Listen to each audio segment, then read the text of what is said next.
if you were to listen to Native American wisdom and not looking at the earth as a commodity that can be bought or sold, which is the way we do it today, but looking at it as a relative that needs to be nurtured and cared for, looking for different ways to make our environmental footprint smaller.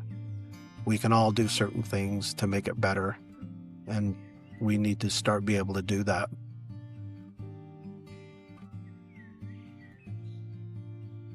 Welcome to Holy Earth, where we explore the intersection of faith and earth stewardship. I'm your host, Lydia Theobald. And I'm your host, Phil Fernberg. Today we'll be speaking with author, educator, advocate, and former chairman of the Shoshone Nation, Darren Parry, about Indigenous wisdom and earth stewardship.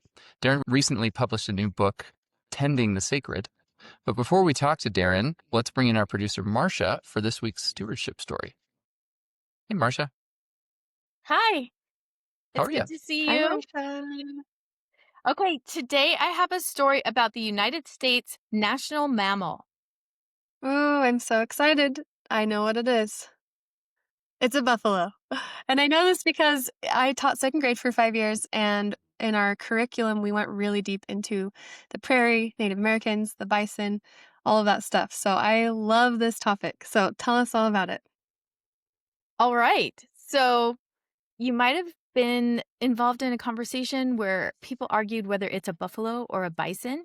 Is it buffalo or bison? Both of them are correct, according to the National Park Service. So we got that settled. In 2016, Congress designated the American bison as the United States national mammal.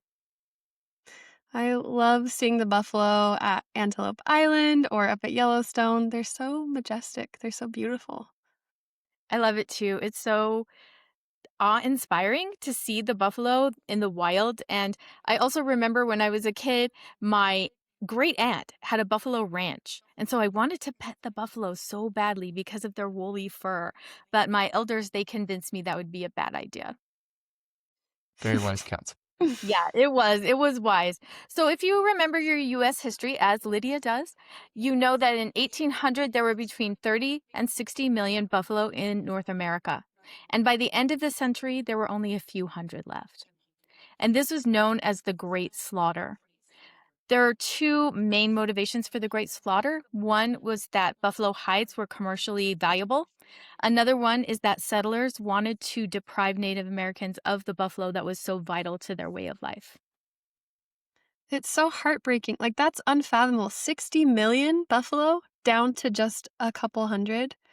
And we learned in our class, too, that it affected the prairie so much. Like, it's all so tied together. So it's a tragic failure of stewardship. Yeah, I agree. And the efforts to restore the buffalo began in the early 1900s, but by today, we have about 500,000 buffalo in North America. Most of those are in commercial herds, and about 30,000 to 60,000 are in wild herds. So what I want to focus on today is the leadership of Native American tribes in restoring the buffalo.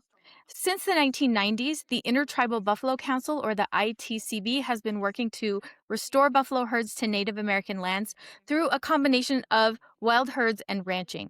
And the ITCB, they partner with other groups such as the Tonka Fund and the Nature Conservancy.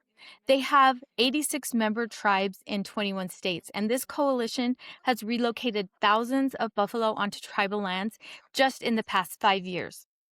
And as Lydia was mentioning, when the buffalo return to an area, they begin to restore the ecosystem. This is something that Native American elders already knew. And just a small example is the Karner blue butterfly. When the buffalo returned to central Wisconsin, they restored the habitat of the Karner blue butterfly. And this is because these butterflies thrive on lupin. And lupin is a plant that can only grow if woody shrubs don't overshade it. So when the buffalo graze, they make room for the lupin, and that makes room for the butterflies. That's amazing. I've seen some really incredible examples of this around the world, and it's a really great illustration of the symbiosis of the world, how there's this relationship that is reciprocal between the buffalo, the plants, and the prairies, and the forest, and what those are providing them for pollinators in the end. I love that. And in fact, this is something that our guest today, Darren, knows a lot about as well. May even mention it because it's mentioned in his book. So I'm really looking forward to the conversation about that. Marcia, thank you for that.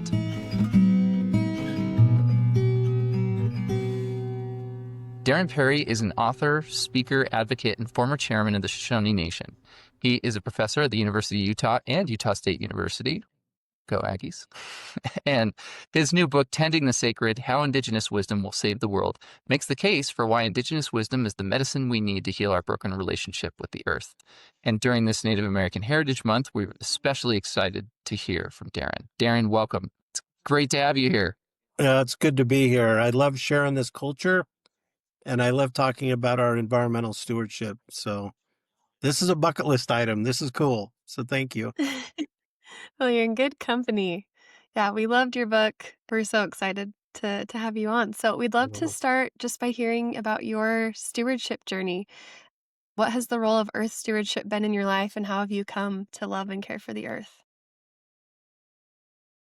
I don't remember a time in my life that I wasn't completely engrossed in this, because I grew up at the feet of a grandmother. Her name was May Timbimbu Parry.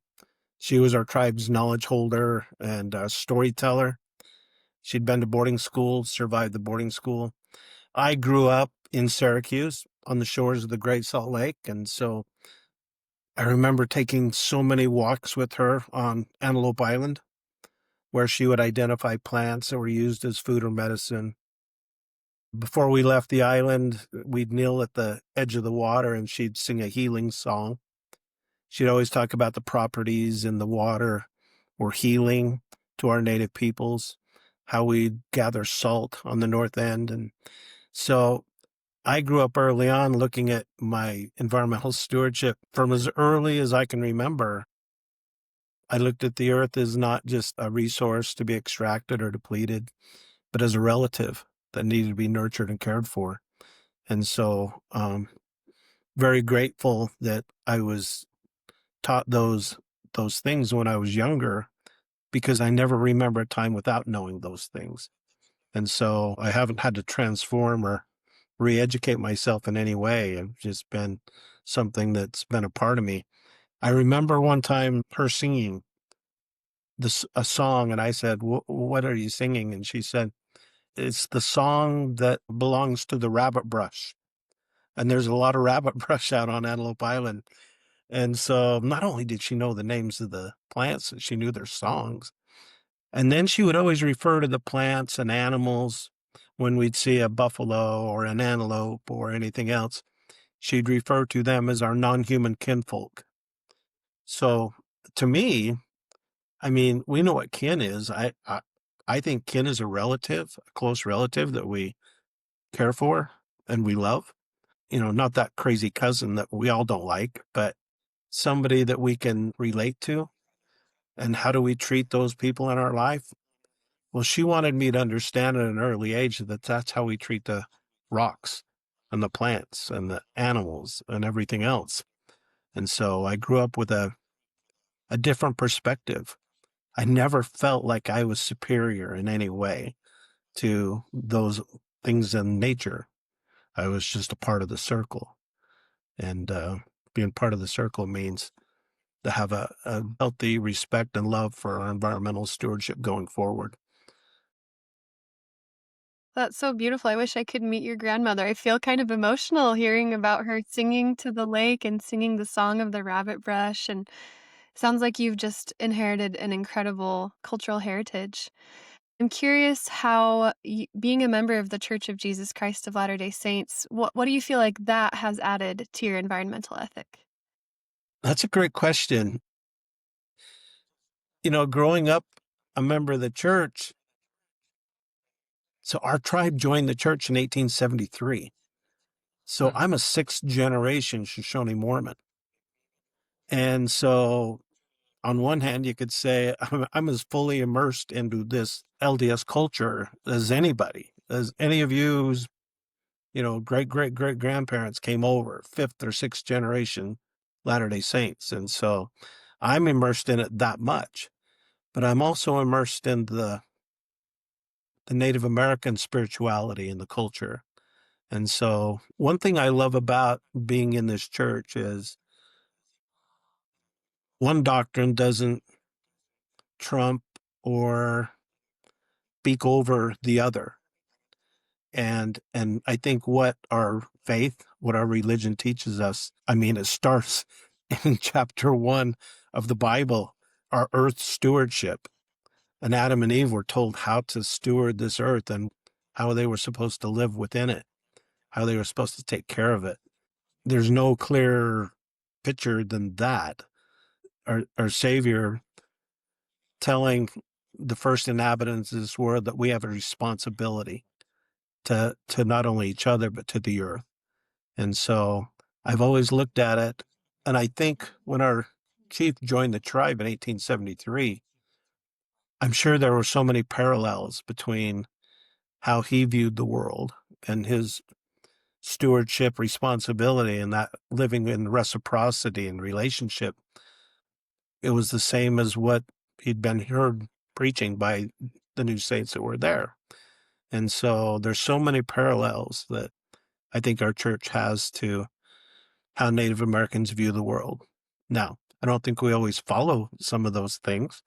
And I think we at certain times struggle. And I think sometimes, especially here in Utah, the culture sometimes gets in the way. My wife's a convert and she grew up as a member in Florida. And she'll be the first to tell you the church in Florida is not the church here. And I understand what she's trying to say. You know, it's a different culture. The doctrine's the same, but it's a different culture. And so I've just been blessed enough to know that one side doesn't pit itself against the other side. I think there's so many things that are common that it's okay and it's easy to navigate both those worlds. Yeah, that's a beautiful blend. It must be beautiful to have two really rich, environmentally interesting heritages that I think, like you're saying, they don't clash, but you got to grow up with both of them. So I think that's really cool. I can relate to that so much. I grew up in California, and one side of my family, my dad was the first person to not marry another Swedish Lutheran in his family. And we have heritage on that side that goes straight back to the Vikings. And this idea that you're looking and seeing parallels, and there's a different sort of land stewardship from that culture versus the culture that I live in California versus even the religious culture of the American West that I'm a part of. But what you brought up there about parallels really sank in. It made me think about the conversation with George Hanley on our first episode of the season. And he really delved into that doctrine of all things being created spiritually before they were physically, and that kinship that we have with them. And I couldn't help but always think and see those parallels when I've read either your book or the books from many Indigenous wisdom holders about that concept and that sort of spiritual embeddedness that everything has around us. Yeah. I love the word spirituality because when we use the word spirituality, we think it's a church word. Mm. And I'm using it in a way, and I think other natives are using it as a way. It's not a church word. It's who we are. And if we believe that we have a spirit, but rocks have a spirit, and the trees and the plants have a spirit, then I think our relationship becomes something completely different with those items. It's not a commodity anymore. It's a relative. And so it's easy to make environmentally better decisions when we look at things through a spiritual lens. And so I think that's what really makes it more transformative. And you're able to look at things differently. And, speaking of transformative, you mentioned we need to listen better and we need to live those lessons of stewardship better as a society in our lives, as a culture. And you are an amazing example of this. I can say from a number of different angles where I've seen this play out in observing you and interacting with you. You teach a class about Indigenous land stewardship here at Utah State and at the University of Utah. You're engaged in restorative efforts, and you're also engaged in an incredible culturally restorative effort that is also restoring land up at Wuda Ogwa. And I'd love to hear you speak a little bit to all those different efforts you've been involved in and tell us more about them.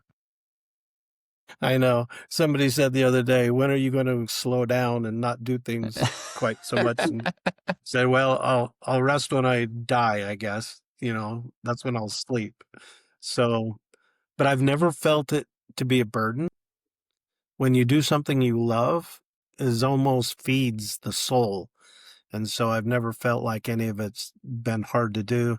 But, in 2018, I was the chairman of the tribe, and we ended up purchasing all of the Bear River Massacre site, more than 700 acres. And I remember it as if it was yesterday.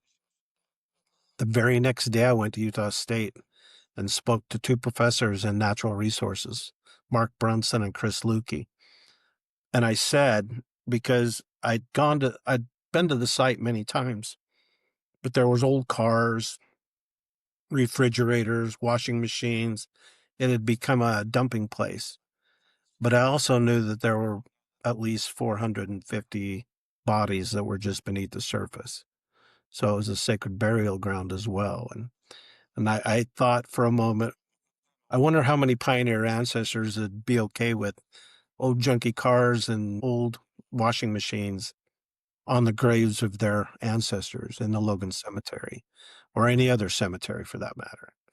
And I thought, this isn't okay.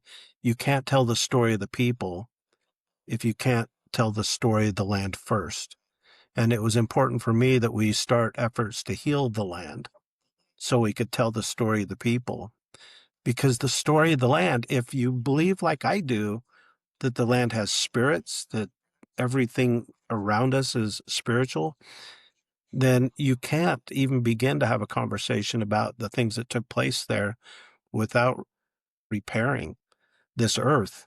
And so that first visit for me was an easy visit. I went to them and said, I want to restore the land to what it looked like in 1863. I've got a diary my grandmother had with plants in it and stuff, and I know what was there. And they even said, well, there's Mormon archives that talk about the land and what was there and what wasn't there.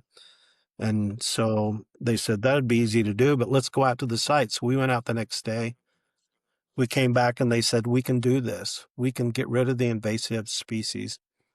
My grandmother would have a problem with that word, though, invasive species. She would say, nothing's invasive. They're just plants that may be lost.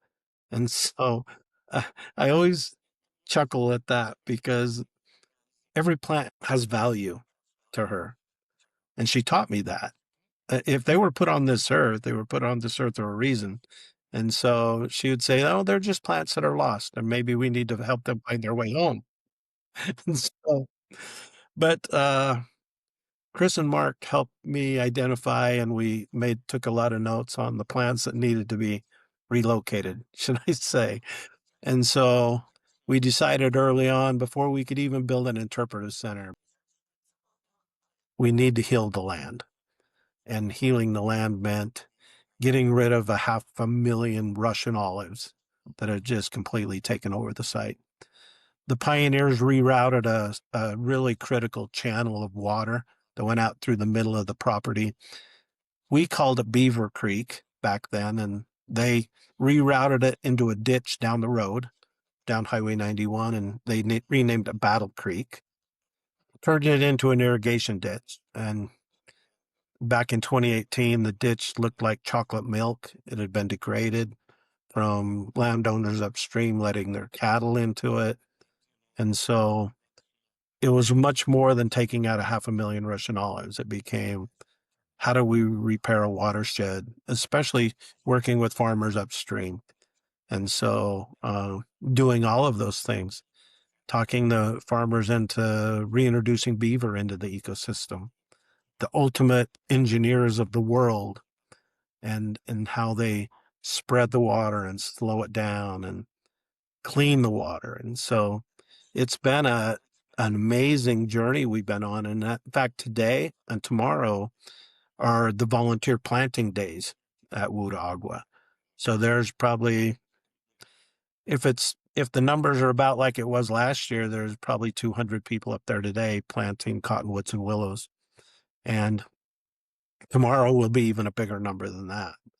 And I think they planned on planting about 15,000 trees today, which all the trees have been donated by Tree Utah. So it's been a wonderful thing to be a part of and just see the community's involvement. They want to help. They want to, be a part of this restoration project. And so it's been kind of nice to see this land heal itself. The land will always heal itself if we will give it a chance. I think we learned that during the pandemic. The earth repaired itself in a lot of ways. The air became cleaner. Nobody was out doing bad things to the environment. And so we don't need to do much other than just get out of our way and make our footprint a little smaller. So, but that restoration project will be amazing. And when we get most of that done, then we can think about building an interpretive center to tell the story of the people, because they're both really important for healing to take place. We've sent some folks from our local chapters, the LDSES, that have been involved with that planting project last year, and we're sending some this year as well. And everybody who participated said it was transformative, watching and witnessing exactly what you said, saying that as you open the way and let the land lead in a project like that, then it completely transforms your way of seeing the world, but it also transforms the trajectory of things like the watershed. And I love that the project itself is also leading with the landscape. Being a little biased myself as a landscape architect, but the fact that it is a linchpin of the whole project and that everything else is supportive of that is a really, really impactful thing. I think that that's incredible. Thank you. Yeah, it's been nice. It's been really good to see the community come together in a place where the most horrific thing in the history of the Native Americans, there would be a lot of reasons to be angry and hurt, but I think it's just become a place of healing. It's a place where we can come together because, my goodness, we all go through hard things in our life.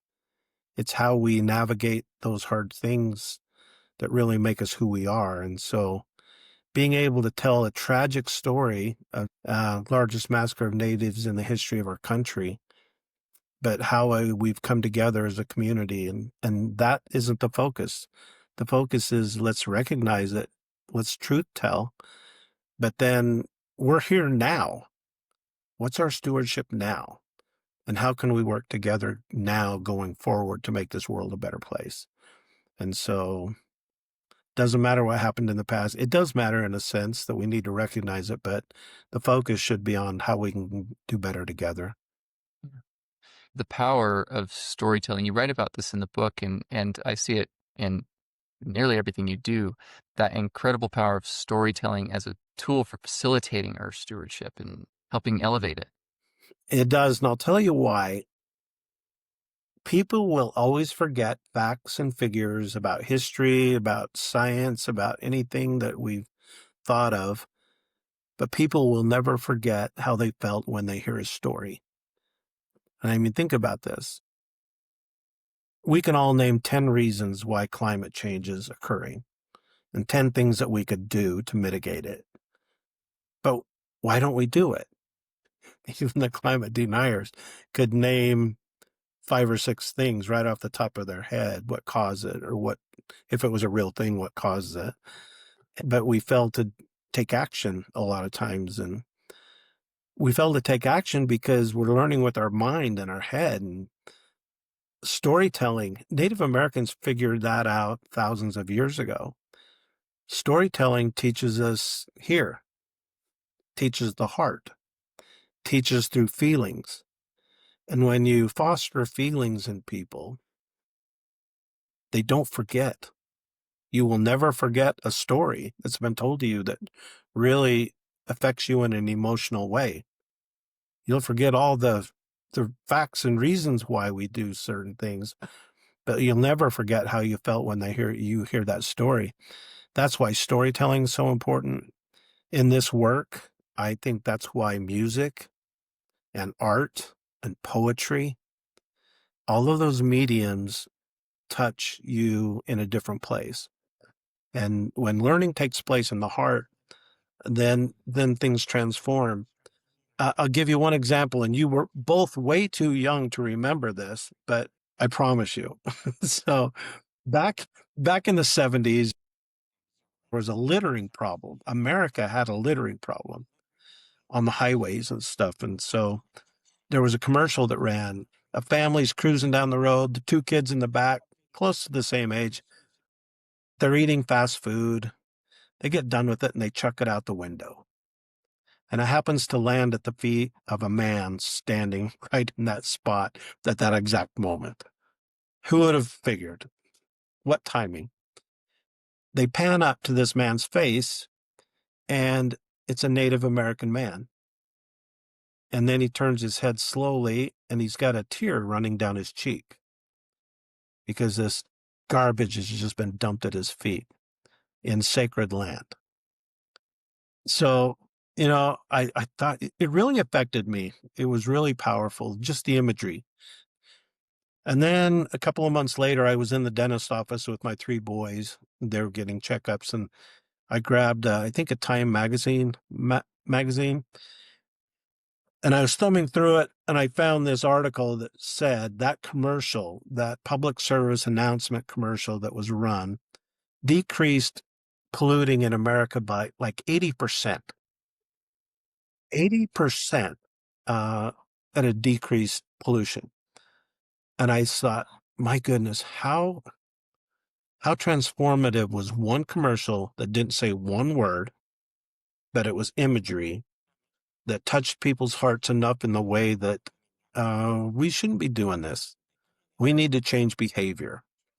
And so your question about storytelling, that was a storytelling moment. And how can storytelling affect us?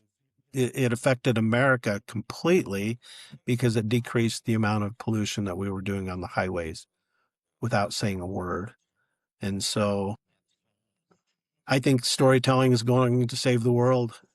About a month ago, I was able to be the keynote speaker at a Weaving Our Stories conference down in Blanding on the USU campus.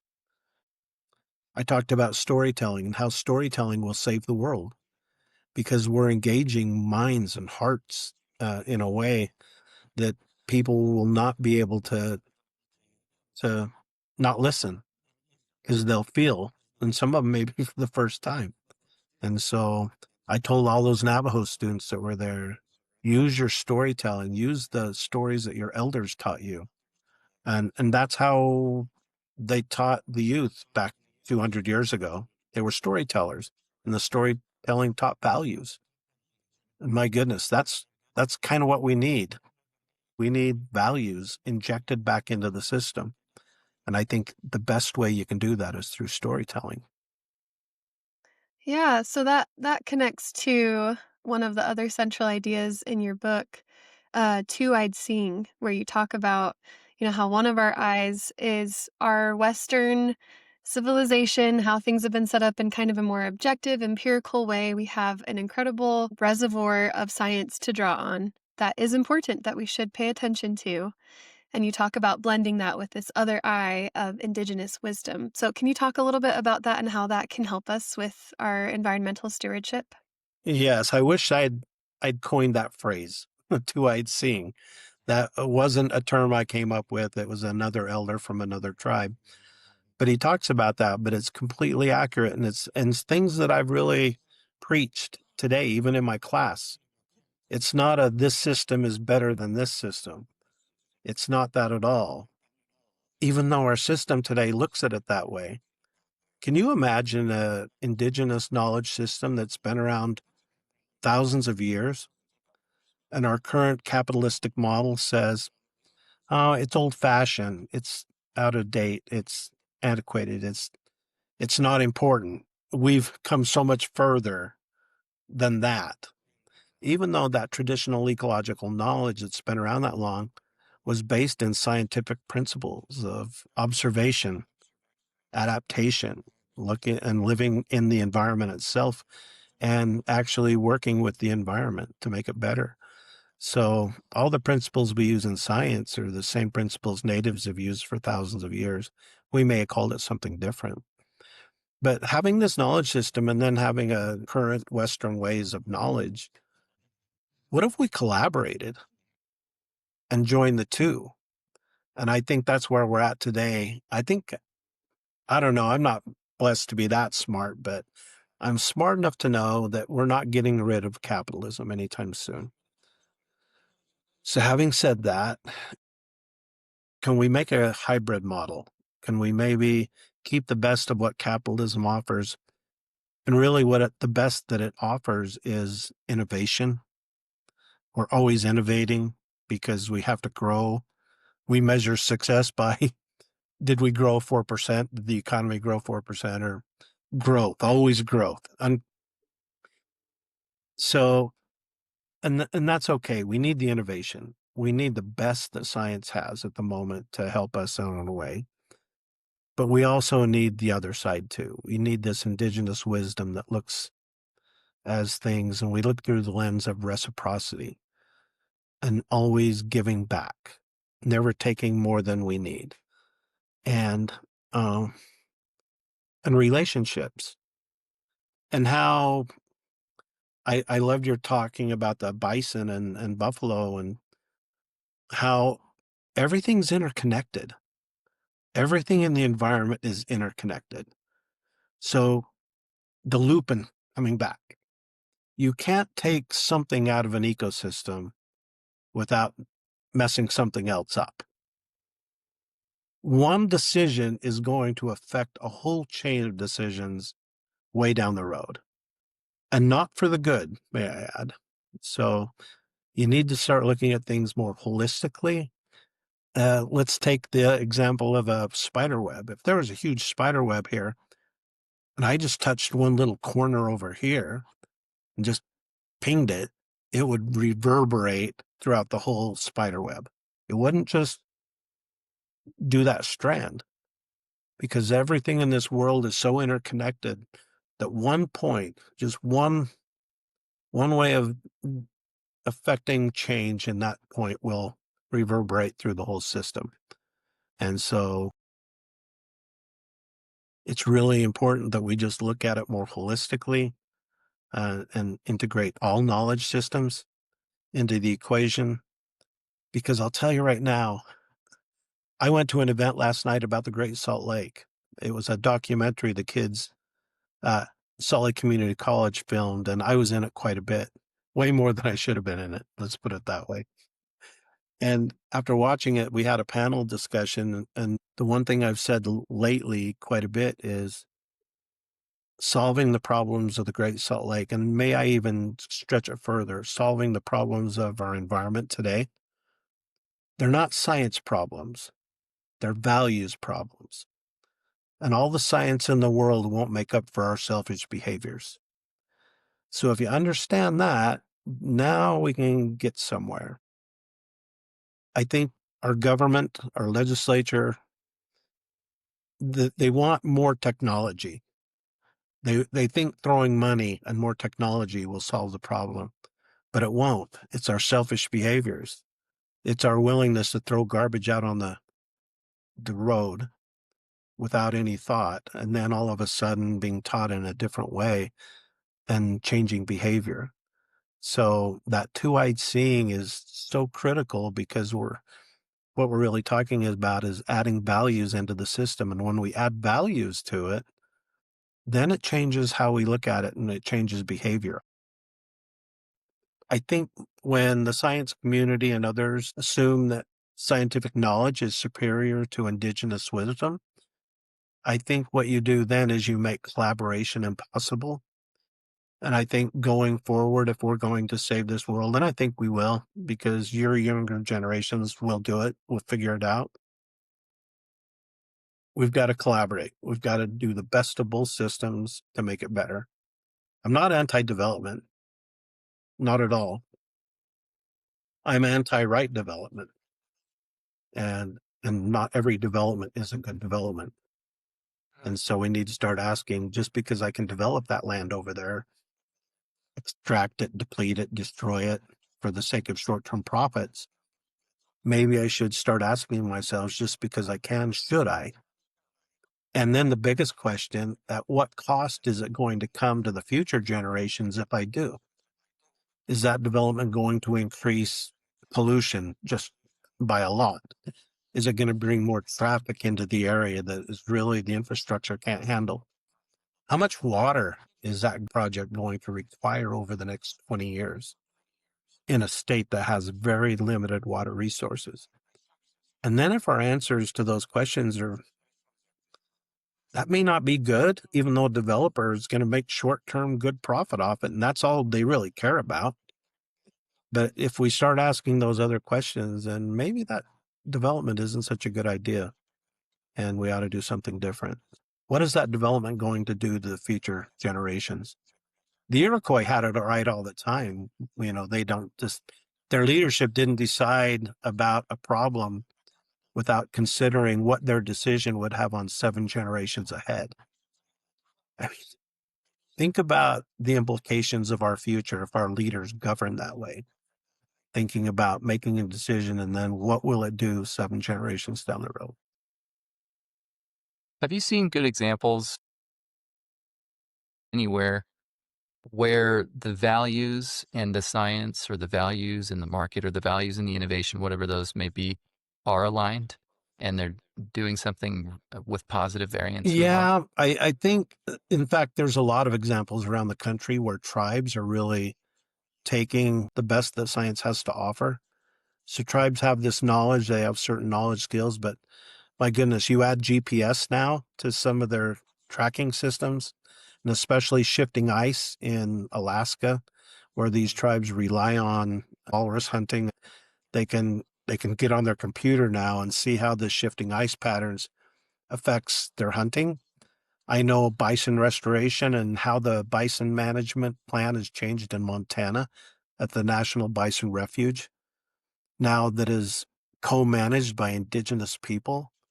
I mean, I think there's examples all over the country. Even at the Bear River Massacre site, we are using the best that science has, and we are in partnership with U.S. Fish and Wildlife on this rerouting of this stream back out into its original channel. We're using all the data that the Fish and Wildlife has at their disposal, which, quite frankly, we don't have access to. They can tell us exactly what needs to happen and how it needs to happen, and when we say why it should happen. And so when you combine all of those things together, then your outcome is really good. It's a collaborative process, and I think tribes are starting to do that all over the country in many ways.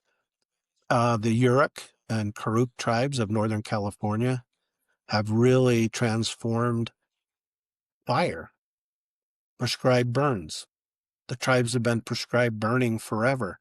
The Plains tribes with the bison prescribed burns to foster new growth. And so it gave healthier grasses and stronger grasses to the bison that grazed through, which allowed the whole ecosystem to thrive in many ways. And so the removal of those dams, the 4 dams that were removed on the Klamath River, was the Yurok and Karuk tribes again. Colonial America dammed 4 dams on that river. And I would never thought I would live to see the day where 4 dams were removed recently, which allowed the salmon to come back. Those salmon came back the very next year. Within a year, they were back in the river, and they hadn't been in the river for 20 years. And so if we can get out of the way and just let the earth do her thing, then our outcomes will be terrific and wonderful. I'm just taking all that in. One of the areas I feel that is a big struggle in that, and everyone's vision or voices being seen in places of policy, is in climate change, and a massive global problem. There's lots of complexity there. But you write in the book that Indigenous wisdom is especially important when trying to address climate crisis. And I want to know more about why you think that is. What role does that wisdom play in that conversation, in making sure the many visions that are out there for addressing the problem can be held? Well, climate change is it's a tough thing. I run around with a lot of professors and things, but I have business professors too. So I have a lot of different perspectives on this, and I completely honor the way they feel about it. But the climate is changing, and I don't think any of us can deny. I don't even use climate change really anymore. I use extreme weather patterns that we're experiencing today in the West, because nobody can get mad about that if I say that, because they can look around the world and see these extreme weather patterns that have never taken place before. And I think they're the result of just prolonged bad behavior. And maybe bad behavior is not the right term. It's living in an extractive way and living with fossil fuels. And look, I don't have an electric car. I drive a diesel pickup truck when I need to. And so I'm as guilty as anybody else. And I'm not saying that. I'm just saying we've made decisions in this world with finite resources. We don't have unlimited resources available. And so, and when we use a resource, some resources we use are way worse on the environment than others. And I just think we've gotten lazy and we've gotten used to using these things that really we ought to be weaning ourselves off on. We need to drop the temperature of the earth and make sure we're living within the means that we have. Because make no mistake, we're getting to a point of no return. I don't know what that's going to look like with that collapse. I don't think it's going to extinct everybody, but I think it's certainly going to change how we do things going forward. If you were to listen to Native American wisdom and not looking at the earth as a commodity that can be bought or sold, which is the way we do it today, but looking at it as a relative that needs to be nurtured and cared for, looking for different ways to make our environmental footprint smaller. We can all do certain things to make it better, and we need to start be able to do that. But when we have the technology and the things that are there, we absolutely need to use the technology that we have to make it better. And so Native Americans, just more holistic view of how we view the world, knowing that everything's connected, knowing the state of Utah is the only one that has doubled down on the use of coal going forward. That's crazy talk to me. I understand the energy needs, but I understand that certain things wreak more havoc than not. To me, water should never be owned. Oh my goodness, the fact that we think we can own water and have a right to it that nobody else does is so foreign to my DNA. I can't believe we've gotten there and how we've gotten there. But just the climate crisis can be solved by just looking at the earth in a different way, looking at it as a relative instead of something that we can extract and make a dollar off of. And until we do that, we're going to struggle. But I know from my classes, I've got 25 in my class at the U this semester, and every one of them are really concerned. And I think they're willing to make change. And I think these younger generations are going to say, no more status quo. We've got to do things differently. So, and I think they're going to start the process of doing things differently. We've got to. Yeah, I'm hearing in what you're saying a lot of some of the themes from your book of balance and reciprocity and interconnectedness. And in the book, you described the Indigenous concept of balance as a holistic understanding of life that integrates nature, community, and self, which, talking about the Great Salt Lake and how the dust is affecting us and the animals, there's just so many pieces. And it feels like the climate change crisis is a crisis of imbalance. And so I can totally see how the Indigenous wisdom can help bring everything back into alignment. You know, Lydia, I was at that conference I went to with the Navajos. They taught me a Navajo word, which I absolutely use a lot today. It's called hozo. Hoso. Hozo Hoso. to Navajos means to walk in balance and live in beauty.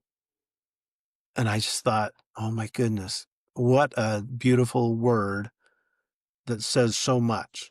Walking in balance, living in beauty. And I need to write that that's down. what we need to Yeah, do. that's beautiful. Ozo.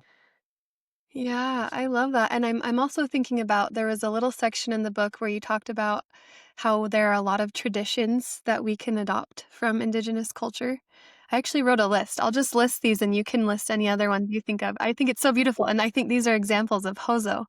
So, spending time outdoors regularly, engaging mindfully, learning from local plants and what their traditional uses are, using rituals and ceremonies to mark significant moments in your life, engaging in your community, fostering social harmony through volunteering, participating in community events, incorporating traditional arts and crafts, mindfulness, meditation, holistic health approaches. I just think that's such a beautiful list of things that we can do to walk in greater balance.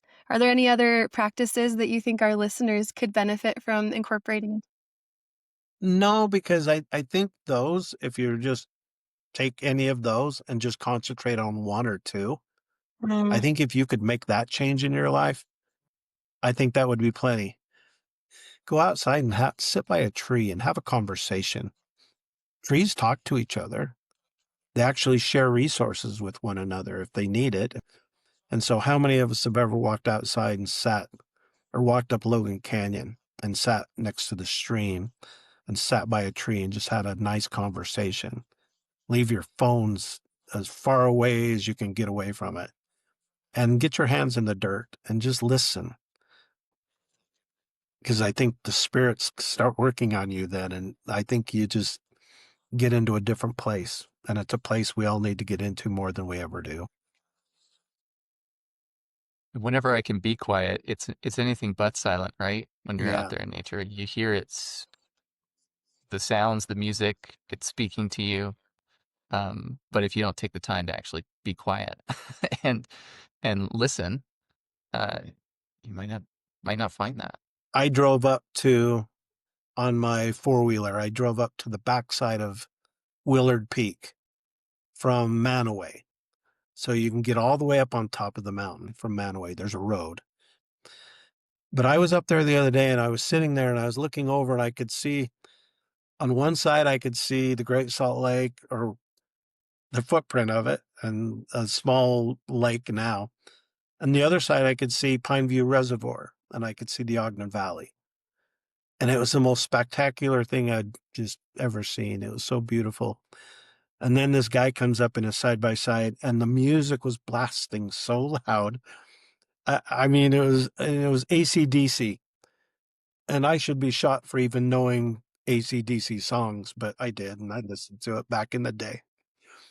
But I thought, he just killed the moment. I mean, that beautiful, tranquil moment that you have in nature that was just the most beautiful thing I'd ever seen in my life. And all of a sudden, just ripping up the road with the music blasted as loud as you could blast it. And I thought, I don't think he's getting the same connection that I got out of this experience. But maybe we kind of need to get back to those experiences. Yeah, that stillness is so important. It is. Well, thank you so much. This has been such an amazing conversation. I've personally learned so many things. And we just have our last signature or three signature questions that we like to ask our guests. So the first one is, what is something our listeners can start doing today that will bless the earth? And you've mentioned a lot of things, but what would you say is Yeah. kind of one good starting place? I think a good starting place is to just go outside more than you ever have before and take a walk, even if it's around the block. But as you're walking, notice things that you've never really noticed before.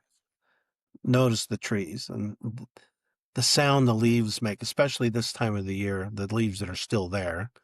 Just that little rustling of the noise that's in nature. And I think more than anything else, something like that is more transformative than anything else we can do. Don't talk, don't take your headphones, don't, unless they're on silent, and just go out and be in nature and feel one with nature. I always tell the story, the eagle is the greatest species on the earth because we believe the eagle soars so high it speaks to the creator. the eagle comes down to the earth and tells us what the Creator wants us to know. Well, the eagle doesn't speak English. So my grandmother said the eagle will always tell us through impressions and thoughts and dreams. We only have those in the quiet moments. Hmm. We don't have those things in the noisy moments. So when you go out and just take a walk or sit down, even if it's on your corner of your neighborhood, in that quiet moment and listen, I think, we can do a lot of healing personally and in our own lives. We could do that. That's beautiful. Thank you. The next question is, where was the last place you felt a deep sense of awe and wonder? Up there at Willard Peak, looking at two sides of the world almost, this Great Salt Lake, and having feelings of despair sometimes about what we're doing to the environment. And I do so much work in the Great Salt Lake area, and just seeing where the lake used to be, and in some cases miles away from where it is now. And then looking at the other side, that Ogden Valley side, Pineview Dam, it just looked beautiful. And the fall colors. I love this time of the year just because of the different colors. I love having 4 seasons. But that moment right there before the side by side got there was really beautiful and transforming for me. That's so beautiful. Okay, our last question is, how has your commitment to earth stewardship brought you closer to God? Um, wow, that's a good one. It it's brought me closer because it reminds me that I'm just a small piece in this bigger puzzle of what life is about. And even though my smallness, uh, I still feel loved. I feel accepted for who I am. And I just feel a huge responsibility to pass that on and and make other people feel that way, because I think there's so much hurt in the world today from wounds that many of us don't even see because of social media and other things. We only see their highlight reels. We don't see the hurt behind the posts. And so I've just always tried to look at the world that way, knowing I have a creator, uh, savior who loves me unconditionally, no matter what I think politically, no matter who I like or don't like, it doesn't matter. And it's my job and responsibility to share that same kind of love and commitment to my neighbors, those who don't think like me, who don't vote like me. It's important that I look at them through the same eyes as I think that our creator looks at me. And maybe the world will be a little kinder than if I do that. I think that's all he's asking of us. The older I get, the more I think, I don't think he cares so much whether we're Mormon, Baptist, Catholic, or Lutheran. I think he's going to ask us, how did we treat our neighbors? How did we treat the marginalized? And how did we treat those that are not like us? I think that's a perfect place to end. Thank you so much, Darren, for sharing your time and wisdom with us. We are big fans of everything you do, and Thank you. we highly, highly recommend to all of our listeners to go and get Darren's new book. Honestly, get all of his books. They're worth a read. And want to know if there's any other place, if listeners want to find out more about you and your work, that they can go find you. I'm on all the social medias. I like to put all my content on Facebook and Instagram. I always try to share a Sunday thoughts message too on Oh, Sunday lovely. that tackle maybe some of the things of the world that we're going through together, and not in a confrontational way, but in a way of healing and maybe another way to look at things. And so And it's just all those social medias are under my name, just Darren Parry. So I think that's a pretty good place to start. Sense Making Sunday. I like it. I will be there. Well, thank you again for being on, and we will make sure to link all of the things you mentioned in the show notes, and we'll be happy to link the podcast with you and collaborate on those social media platforms so that we can get as many people seeing that as possible. Thank you again, Darren, for being with us. My pleasure. It has been wonderful. So thanks for having me, you guys. Lydia, that was amazing. That was awesome. So great. So much wisdom. So much wisdom. I'm going to be going through my journal notes tonight on that. That was really. Now it's time for listener feedback. Our feedback today comes from Diane Van Fleet. Diane is a longtime animal advocate and animal rescue volunteer.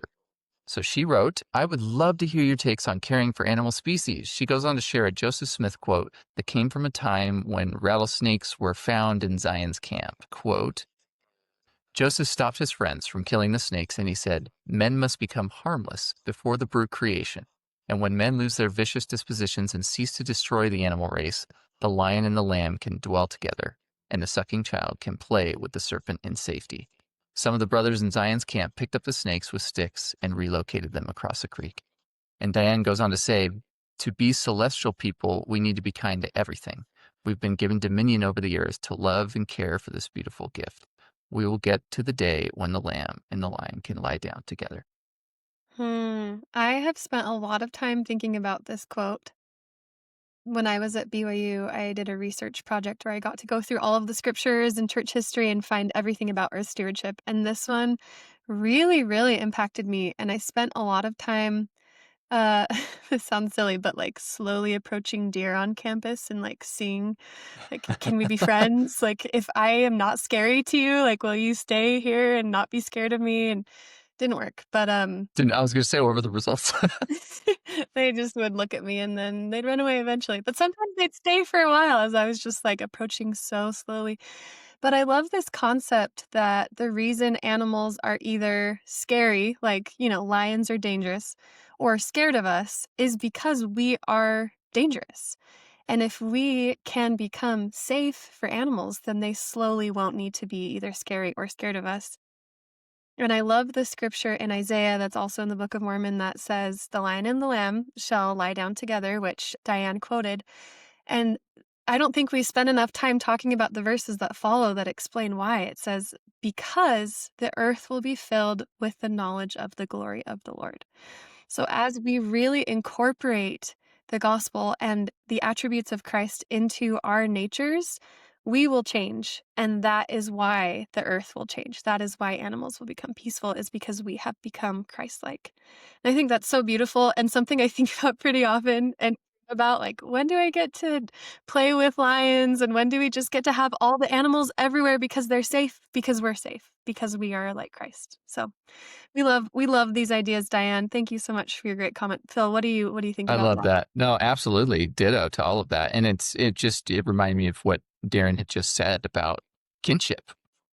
It's different when something is either a commodity or an object over there in nature versus you have a relationship, which means if you want to foster and build a relationship, you have to be exposed and spend time with each other and be doing that in a way where you're letting your guard down. The lion, the lamb, and all of us are at a point that the knowledge of the glory of the Lord is filled with us all. I love that. Thanks for that feedback, Diane. It's amazing. Yeah, please comment. Please share your thoughts. We love hearing from you guys. We read every comment. So continue to comment. We'd love to create a community where we can support each other as Earth Stewards. You can comment on our YouTube channel. You can email us. hello@holyearthpodcast.com is our email. And if this content resonates with you or you find it useful, please subscribe to our feed on YouTube, Spotify, or Apple Podcasts. And you can also follow us on Facebook, Instagram, or TikTok at Holy Earth Podcast. And if you would like to get involved, you can go visit us on our website at ldsearthstewardship.org and sign up for our newsletter.